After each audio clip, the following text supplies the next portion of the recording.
So let's talk about the actual process of taking a test.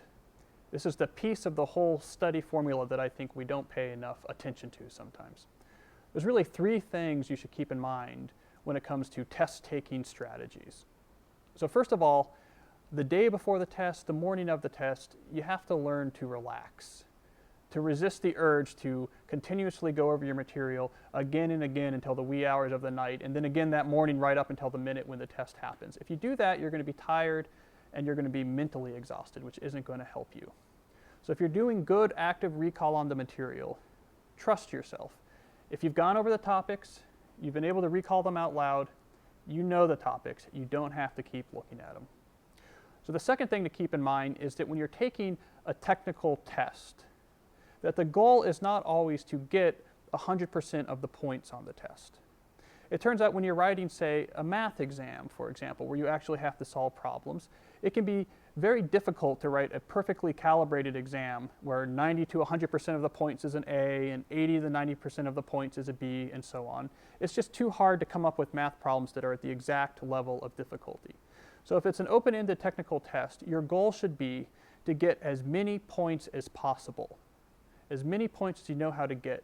But don't get discouraged early on if, for example, you get stuck on a problem, because it might be the case that everyone in the class got stuck on the problem. Don't let that slow you down and prevent you from working on what you know how to do. So your mindset should be, I want to get every point from this exam that I know how to get, not I want to get 90% or more of the points. The third thing to keep in mind with test taking is that time management during the exam is important.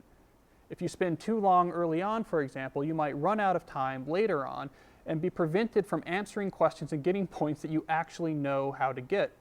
So I often advise students that at the beginning of the exam, they actually take a note of the time and how long they have. How many total minutes are there to work on the test? Then break up the questions into, say, 3 or 4 equal parts. Once you've broken them up into equal parts, write down at the top when you should be starting that part. So if you have an hour for the exam and you break up the questions into 4 groups, you should be marking the top of each group with 15-minute increments.